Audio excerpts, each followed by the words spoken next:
Hi, everybody, and welcome to Perfect Events and Catering. My name is Bernie. I'm Erin. That's Chef Erin. Let's be Chef honest. So everybody's been asking about some of the recipes for St. Patrick's Day. Well, Erin, obviously, her being an Irish, an Irish name. I mean, like, just a little bit. I know exactly. So actually, what we're going to be doing today is we're going to be creating a traditional beef stew. But Irish beef stew. That's correct. But here's the thing. We're not going to be using the traditional beer that's usually used. And we're going to show you what we're going to be using. We can't say why, but this recipe I think is going to be better than the other beer that's used. So let's get to it.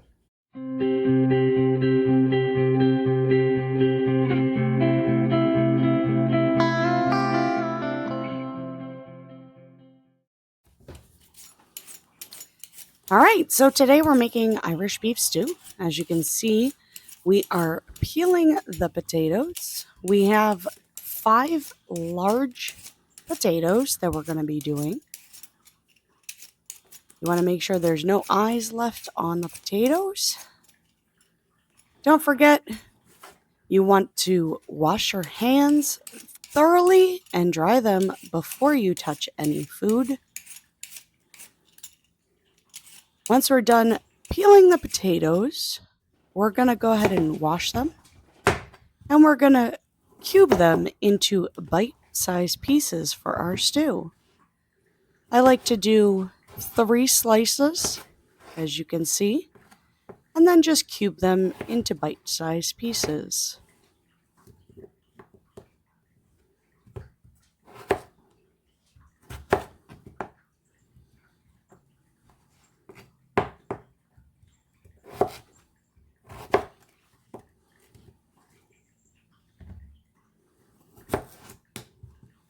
The one thing that I'm noticing is that you're very consistent with your cutting, very symmetrical, very methodical.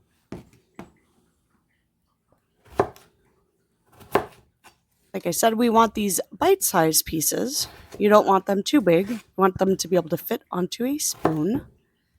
So you can just pop them in your mouth once they're nice and cooked. Now we've got our carrots. We've got 7 large carrots that we've got. We're going to peel those. And once again, we're going to rinse those off to make sure that there's no dirt or debris left on them. You're going to cut the ends off. And we're going to slice those into bite-sized pieces as well. Once you get to the ends, they do get a little thick sometimes. You can cut those in half if you'd like, or you can just leave them and just thinly slice them versus the thick chunks that you're seeing at the beginning of the carrot.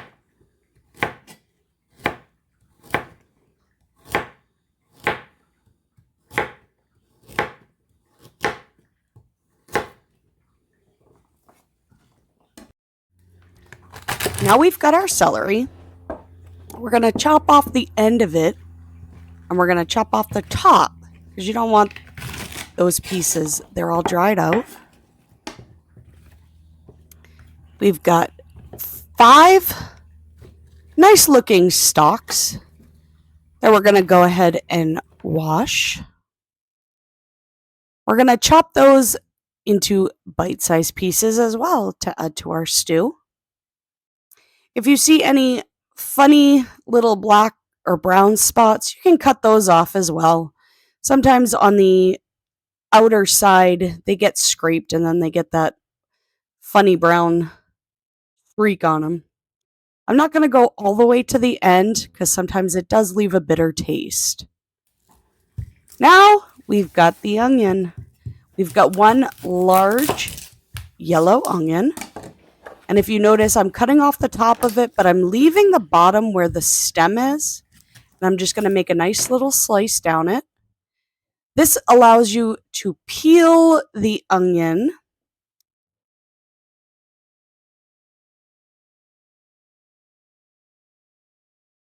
Makes it a whole lot easier to peel, and you don't have to worry about your onion falling apart. Now we do want to make sure that we get all of that brown dead skin that's on the onion. You want to make sure you get all that off.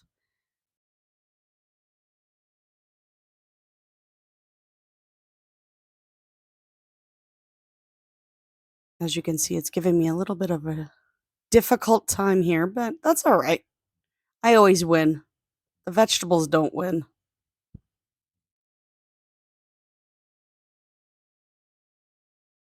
So now you can see the base where the roots were. Some people will plant that and grow new onions. I have so many growing in my garden that I don't eat them anymore. They just continue to grow. So we're going to take off this last layer, and then we're going to go ahead and we're going to chop off that end where the roots are. I'm going to slice it in half.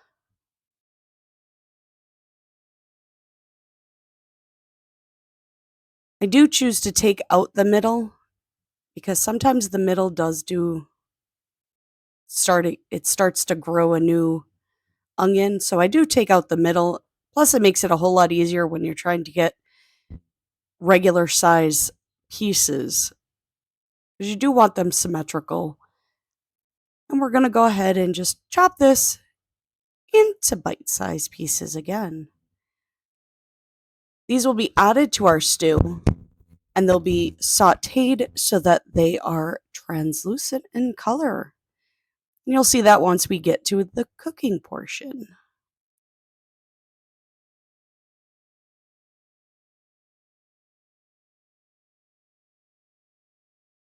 All right, let's get going here. All right, what's the first thing we got to do?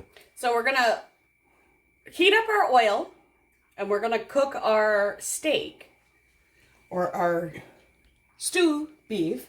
Okay. So we're going to add some extra virgin olive oil. Okay. Now what we want to do is we want to take our steak and we're going to dump it in. However, keep in mind, we've got a half cup of flour. We need to cover the stew beef in the flour. This is going to help it brown, and it's also going to keep its moisture, which is definitely what we want. It will also add to the end of it. So we won't need to use cornstarch or anything like that for our roux. How many pounds of beef is that? So it's about 2 pounds of beef right now. So we want to just make sure that we're moving the steak all around, getting it well coated, and soaking up that flour in the pan. You don't want to see any of the white stuff. No flour. It should all be sticking to the steak. Now, one of the things that obviously what you want to do is when you're browning the meat, you're searing the meat. You're not actually cooking it to its entirety. All you're doing is searing the meat. You want to get the flour in there, get that moisture. You want to make sure you have a nice coating all around, and then we'll get to the next one. So we're just going to spread it out a little bit so that each piece gets its own piece of the pan so that it can sear. All right, so here's what we're going to do. We're going to come back when the meat is all seared, browned, ready to go. All right, so how long do you think you were searing the meat for? It was about 10 minutes. Okay, so 10 minutes. It smells great. It looks great. It's got some good sear in there. Look at that. Wow. Cool. All right, so what are you going to do now? So now we're going to take and put this in our glass bowl so that we can use this pan with all the goodness in it for the rest of our veggies. Okay, sounds good. That's where you actually get the flavor. You know what I mean? Don't ever, when you're cooking anything, when you're clearing out your searing meat or chicken, don't ever wash that pan.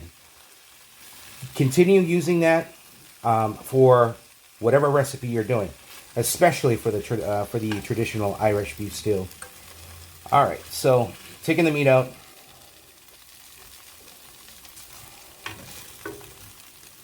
Looks like more than 2 pounds. No, just 2 pounds. Man, that's a lot of good meat. So you'll see at the bottom, you've got all this super goodness going on Look in the at bottom that. of the pan. That's going to actually add taste, and it's going to help you later on because a lot of this is the flour, so you're not going to have to use a thickening agent. So we're just going to scrape this a little bit just to give it a little oomph. And as you can see with the oil, it comes off pretty easily. Okay, so now we're going to need to do the veggies, right? Correct. So, okay, where's your celery? So my celery's up here. How much celery do you got there? I've got 5 stalks of celery. Let me see. Look at that. Okay. We're going to add a little bit more Olive oil. Okay. We're going to dump in our celery. Okay. We're also going to dump in our onions. Our carrots, we're going to wait till this is done a little bit, and then we'll put our carrots in because we don't want them to overcook. We want them to still have a little bit of a hard sear to them. All right, so you put the celery in there obviously for flavor, and now you put the onions in there, and you're gonna make that. You're gonna put that as. You're gonna cook those translucent, I guess. Translucent. Okay. We don't want to overcook them. We don't want them to brown. We don't want them to burn. We just want them to have a nice sear on them, so that way when you go to eat them in the stew, they're not overdone. You know, a lot of people are probably already saying in the video, I don't put my flour with my meat. I put the flour when I'm, doing the beef stock, and you know what? It really doesn't matter. You're going to be using 3 thickening agents, okay? First of all, we're going to be using butter, okay? Then you're going to be using the beer, and then obviously we have the flour. Now we just got to wait.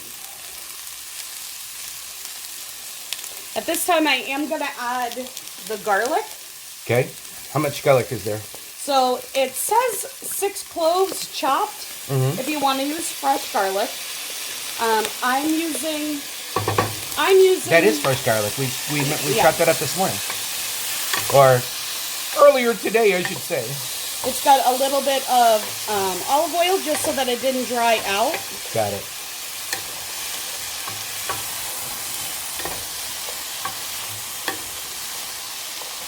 You're going to start to see these pieces, once they get a little bit of liquid to them, fall apart. That's what we want. Because once you put all the liquid in there, they're just going to disintegrate. You may be tempted to take them out. Please don't. All right, so we don't want to bore you with waiting for the onions to be translucent. We'll be back when they are. Through the magic of video, we'll be back. All right, so I kind of took over the chef spot, but because I wanted to get into this goodness. Look at the onions. They're cooking great. All their juices and their flavors are being released. Same thing with the celery. All right, chef. All yours. What do you got? Your nice bright green celery going on here. It's been about 5 minutes and the onions are starting to look translucent. So what we're going to do is we're going to go ahead and add our carrots. This will allow them to break down a little bit. It will also allow them to soften up just a tiny bit before we add them to the stew. Now, here we go again. A lot of people going, well, I use baby carrots. If you're going to be making a traditional Irish beef stew, you have to think the way they used to make it. They didn't have a kitchen. They didn't have a stove. They didn't have these great appliances and pans and such. So baby carrots really weren't around in the, 15th, 16th, 17th century. All they really had was they had stuff, off their land. They had their onions, they had their celery, and they had their carrots. So that's pretty basically what they had and what they used. Now, I noticed that you have, would you consider those bite-sized carrots and celery, and how would you call that cut? So these are sliced. Okay. In just bigger chunks. I don't want to make them too big. I want to make them spoon size. Right. Is what I usually call it. Especially in a stew. Again, we're not making a soup. We're making a stew. You want it hearty, and that's exactly what it is. When you take that spoon and you're grabbing the meat and all the veggies and that good juice of the stew, you want that flavor all in one spoon.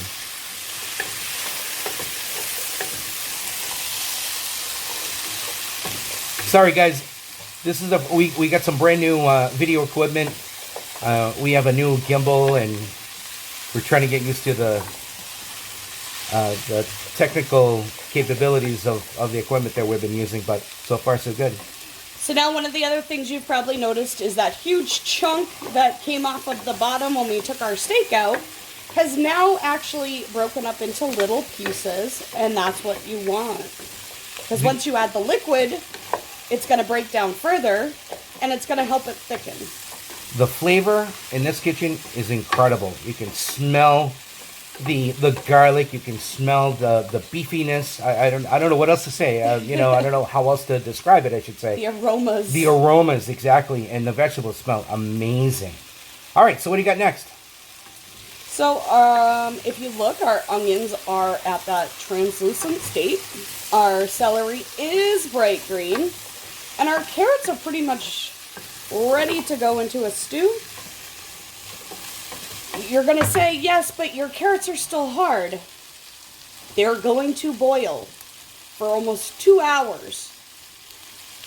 So you don't want them to be overcooked before you put everything together. You just want them to have a nice little sear on them, along with the flavors that came from the onions and celery. All right, so here's what we're going to do now. We're going to finish doing the vegetables, and now we're going to listen to me. We're going to transfer everything into a pot where we can start actually doing the stew. All right, so now I'm going to take my veggies, and we're going to put those into a big pot.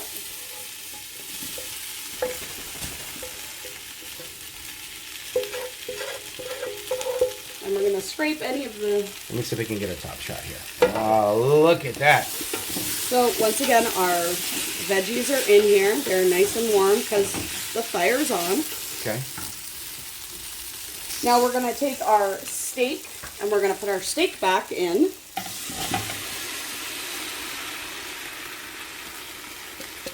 We're going to take all that nice juices, make sure all that gets in there.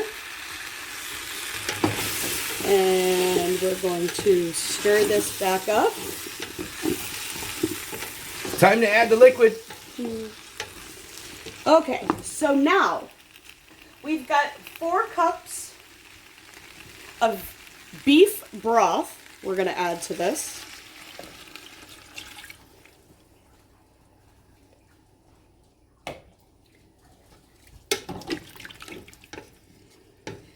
I like to stir as I go. I want to make sure that everything gets coated and all the flavors get mixed up as I go. We added the beef broth. Now we're going to actually add our own beef stock. We make our beef stock. You can go to your local grocers and they have beef bones that you can buy. Cheaply too. And you just boil them. You boil them in a soup pot, and you just boil them and let them sit. Once it cools off, you can use it for whatever you'd like. So we are adding 2 cups of our own beef stock. If you don't have that, all you have to do is add 2 cups of water. Sounds good to me. Now we're going to go ahead and add our other ingredients. We've got our salt. 2 to 3 teaspoons. It's per your taste. Some people like things salty, some people don't. And that's okay, because with 2 to 3 teaspoons, when you've got this much liquid, you may even end up adding more after you're done. Well, obviously you want to do it to taste, so yeah, what you said. Now we've got our sugar, 1 tablespoon of sugar. This is going to add a little sweetness to it, which is amazing. We've got our 1 tablespoon of Worcestershire sauce. Worcestershire. Worcestershire. It's not Worcester. It's Worcestershire. However you want to say it. We've got 2 bay leaves. And we've got a tablespoon of dried thyme. We've also got 2 tablespoons of butter. And remember, there are 3 items that we're putting in our stew that's acting as thickening agents. 1 is the butter, 1 is the flour. The Irish Stout will also make it, creamy and give you that goodness. But here's the other item as well. So we've got 3 tablespoons of tomato paste. Now, you can use 2 to 3 tablespoons. I like using the 3. I think it gives it a little bit of an extra taste to it. Some people don't like tomatoes. You're not going to taste it, trust me.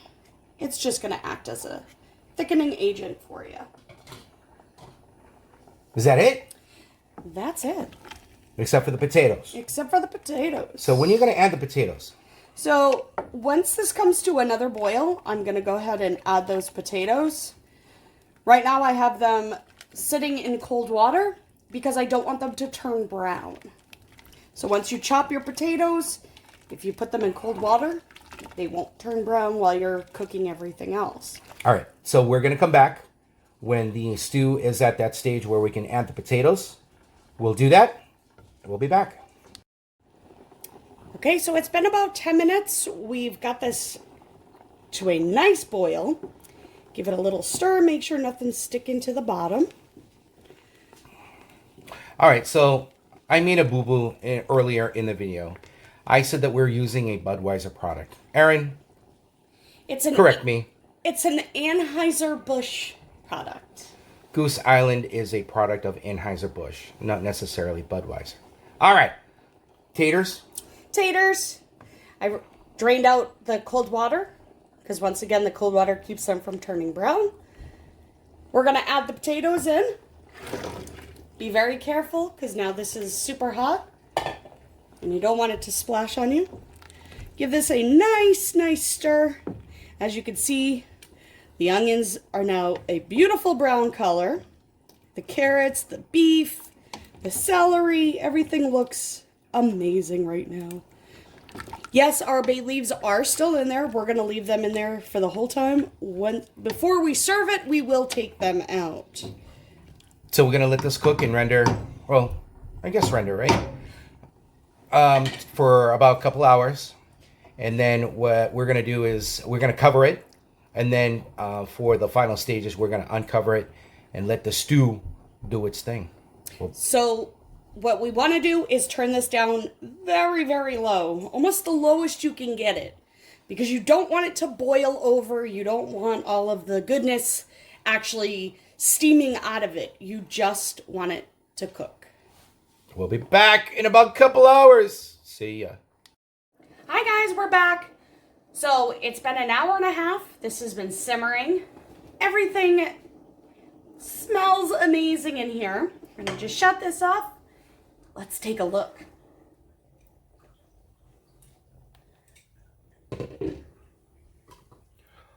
Oh my.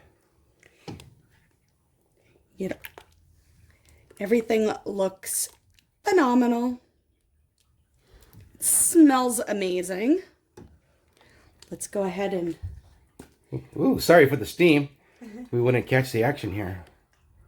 Wow. Don't forget, you still have your bay leaves in there, so you're going to need to take those out so that nobody eats them, because You really don't want to eat those. Look at that color. Look at that. Look at the... Wow, everything's cooked beautifully.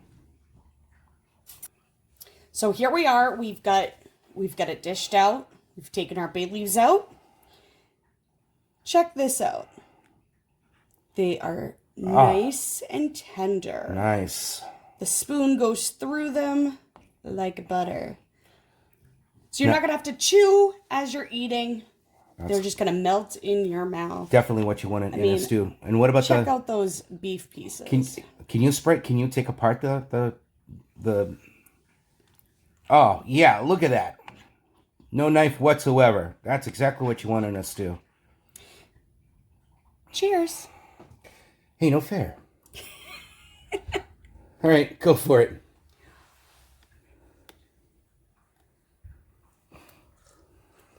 It's probably hot, obviously. So good. All right.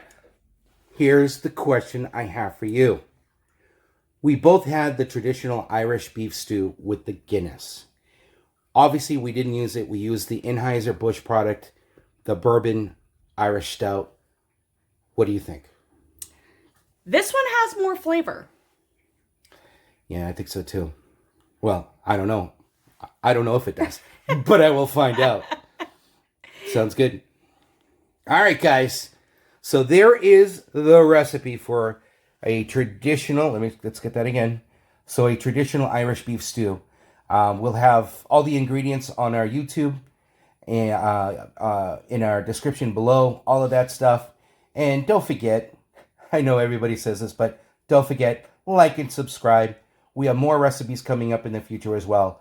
So on behalf of the lovely Chef Erin and myself, if there's a recipe that you guys want to see, write that in the link below as well. Nice. Yeah, that's a great idea. All right, guys. I'm more than happy to play around with recipes. All right. So on behalf of Perfect Events and Catering, happy food, everybody. Cheers.